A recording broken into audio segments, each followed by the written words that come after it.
नमस्कार, स्नेहाज किचन वंडरमध्ये तुमचं स्वागत आहे. आज आपण बनवतो एकदम सोपी अशी मटकीची उसळ, जी एकदम चवदार, झणझणीत आणि मस्त रस्सेदार अशी.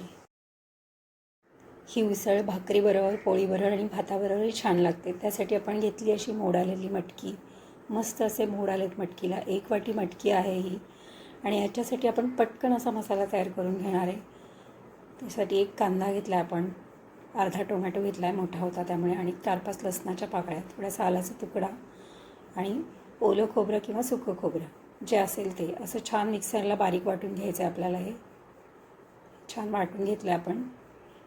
आता एका वाटीमध्ये आपण थोडीशी हळद, थोडा घरगुती 1 चमचा घरगुती मसाला आणि अर्धा चमचा गोडा मसाला हे पाणी मिक्स करून ठेवणार आहोत. हे आपण स्टीलच्या भांड्यामध्ये करतो, त्याच्यासाठी मी असे तयारी करते याची, नाहीतर मसाले करपतात. आता कुकरमध्ये आपण 1 चमचा तेल घातलं आहे. स्टीलचा कुकर आहे हा, जो मी भाजीसाठी वापरते. त्याच्यामध्ये मोहरी टाकली. मोहरी तडतडली, थोडीशी हिंग टाकायचा त्याच्यामध्ये आणि त्याच्यातच आपण तयार केलेला मसाला टाकायचा. आपल्याला हा मसाला छान परतून घ्यायचा. 1-2 मिनटं तरी परतूयात आपण तो. आणि जे आपलं मिक्सरच्या भांड्याचं पाणी आहे तेच वापरायचं मध्ये मध्ये. आपण जे वाटीमध्ये तयार मसाले केले होते ते सगळे याच्यामध्ये टाकले.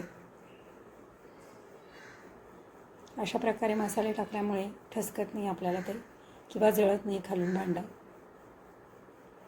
आणि छान असा मसाला मस्त परतून घ्यायचा आपल्याला. थोडा कोरडा वाटला तर पाणी टाकून परत परतून घ्यायचं.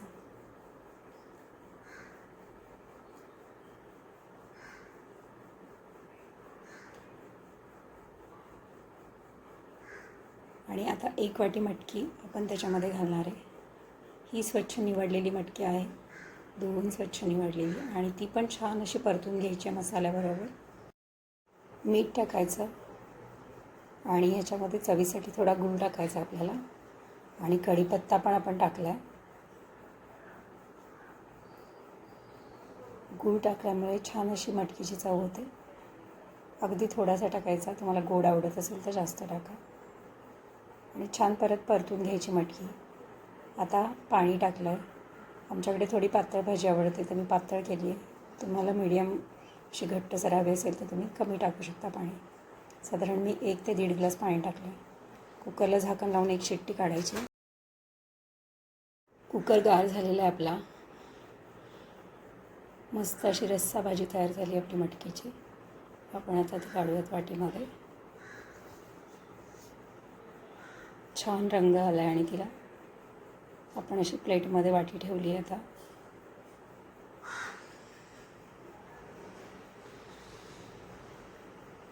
छान मटकीची भाजी रस्सेदार एकदम चविष्ट अशी तयार झालेली आहे. आपण त्याच्याबरोबर मस्त अशी पापुद्रा आलेली गरम भाकरी देतो आहे, कांदा आणि कारळ्याची चटणी. एकदम झक्कास मेनू असा, साधा पण एकदम चवदार चविष्ट असा. नक्की तुम्ही अशा पद्धतीने मटकीची भाजी करून बघा, तुम्हालाही नक्की आवडेल. आणि तुम्ही बनवली तर मला नक्की कमेंटमध्ये कळवा कशी झाली ते. आणि अशा छान छान रेसिपीजसाठी माझ्या चॅनलला लाईक करा, शेअर करा, सबस्क्राईब करा आणि कमेंट करा. थँक्यू.